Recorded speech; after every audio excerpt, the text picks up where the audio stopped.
Hello everyone, welcome to Ryan's Railway. Yeah, another layout video, the last one for 2024. I wanted to give you guys one more layout update before the year ended, just because I hadn't done one in a while, and you know, quite a lot has changed, some plans have changed. And yeah, I just thought it was a good opportunity to show you guys some of the progress that had been made. So, as you can tell, we'll talk about the most obvious thing first. Is it obvious? I don't really know. There is cork underneath a good chunk of the track now. We've got corking done. The inner loop is pretty much completely done, minus a yard here and the yard here. I also discovered how to wire and use electro-frog points on a DC system. So, you know, me being me, I had to go out and replace every single set of points that I've got. I can tell you exactly why I did this, and it's sat right there. That is the Dapol Hawthorne Leslie. I love that model. It is one of my favorite model releases of this year. I got the Rapido Jones goods, but I think even this beats it. I like this more than I like this, and I hate to say that because the Jones goods was wonderful, and it is wonderful still. It is a fantastic model, but that thing won my heart. And yeah, Asbestos, just down there. I love the name. The firebox flicker effect is so nice, but she cannot do insole frog points at low speeds. The wheelbase is just too short for it. So I started looking into electro frog points to see if that is something I could do. And through watching loads of videos and sort of studying and stuff, I figured out that electro frog points are naturally built for DC systems. You need insole fish plates, but otherwise they are built to be in a DC system. It's more complicated to put them into a DCC system. So I went to work. I did my research, I bought loads of points, and I've now got both the main loops are both completely electro-frog pointed. All of the points now in the yard down here, they are all electro-frog. Those ones up there are electro-frog. Literally, if it's running on the main loops, it is electro-frog. Everything else will eventually be converted as well. So the points that I've got here in the shed, they will end up electro-frog. All the points that are going to be in the yard, they will also be electro-frog. And it is purely because I don't want that thing there to be interrupted when doing slow shunting speeds, because that's the main thing I will use her for. She will be a small shunter. Maybe pull the occasional train, and I've recently gotten into Railworks thanks to a friend of mine who gave it to me for Christmas. And there's a DLC you can get for the Isle of Wight where you run Invincible with a small Santa special, and I really liked it, so I might also do that for her because I've got the coaches for it just there. But we'll see, that's for another time.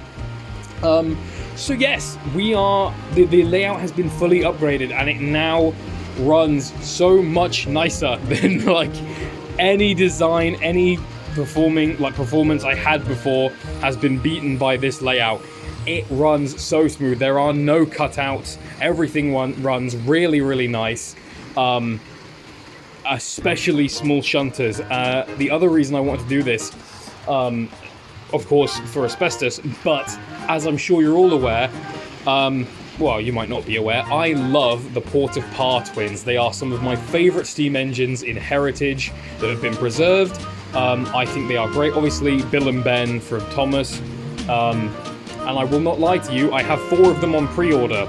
2 for Bill and Ben, and the preserved pack. And this was another reason I wanted to do that, change the electro-frog points. I wanted them so that when they arrive, because of how small they are, I will have uninterrupted running on my layout, which I knew that if I didn't do it now, and I didn't get all of it out of the way when those Port of Par engines turn up, I would be devastated to see them running so joltily. Perhaps Rapido have a plan for insole frog points, and they have a plan to deal with things like that. Maybe flywheels, I'm not sure. But as it stands, these things cannot crawl over insole frog points, or at least the Leslie can't, and so I wanted to upgrade. So what else can we talk about? Well, we talked about cork, we talked about the points. I suppose we can talk about the yard. So I have organised it a little bit. So we've got all the trucks over here and my engines here, just because I haven't been putting them away because I'm a bit lazy like that. So yeah, the plan is, it's changed ever so slightly. So due to the radius on electrofrog points being quite a bit shorter, is it short? No, less sharp, should we say, so bigger. The plan has changed slightly, so the yard now doesn't come in at quite so sharp an angle. So originally it came down and it was quite sharp, it sort of lined up here-ish. But because of the more generous radius on these points, it now comes all the way down here. And originally I had it so that when it reached the point where, you know, you enter the other side of the yard, originally I had 2 sidings over here for it. I've changed this now ever so slightly.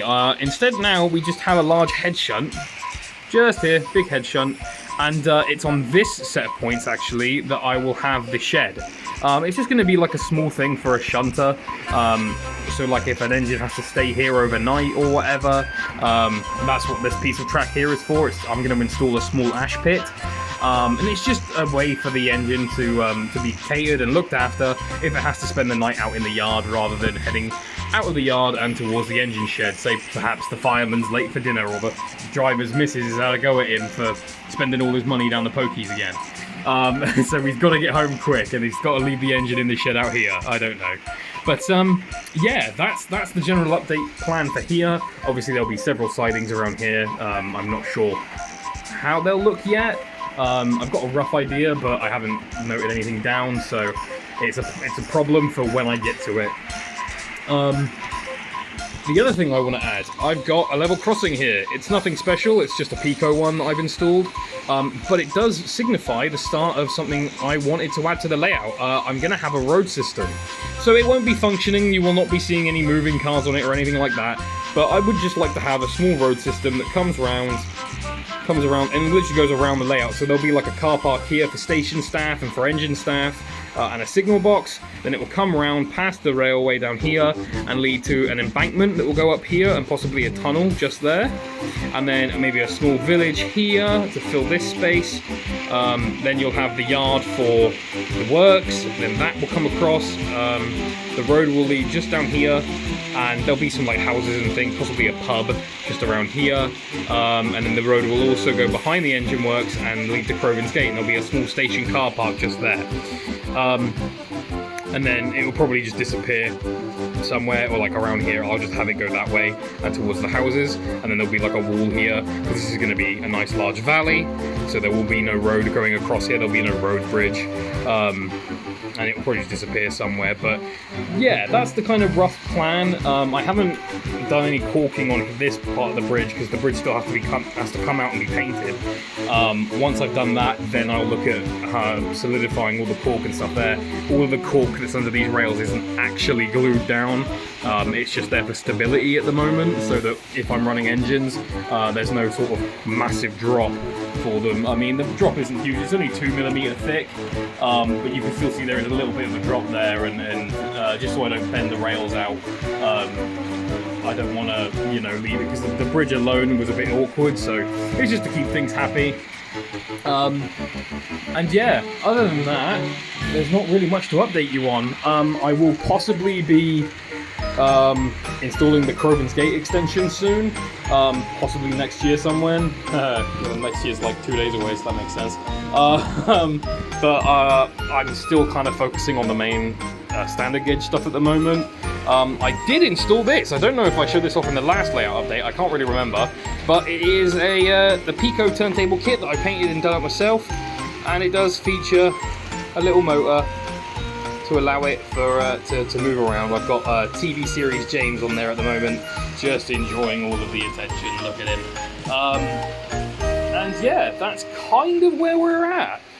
I'll finish caulking up there, so I've finished caulking up there, and then once I've done that, it will be on to sorting out the yard here, the engine shed, and Croven's Gate. Once all of those have been done, then we will move on to ballasting. I've gone for a Woodland Scenics ballast, Woodland Scenics coarse ballast grey blend. It just had a nice mix of light and dark colours that I wanted for my ballast. and that's the ballast I will be using across the entire layout, give or take. I might change to a darker one around here, because here you'll have engine oil, diesel engine oil and steam engine ash and all sorts of stuff around here, so it'll be a lot darker obviously from where the engines have been maintained. And again, with the like shunter's shed here and possibly around here, I'm not really sure yet, but I plan to hopefully concrete this entire shed underneath. Not actually concrete obviously, but build the rails into the ground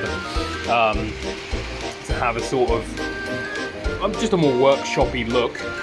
Workshoppy, yeah, we'll go with that. And yeah, that's kind of where we're at, to be honest.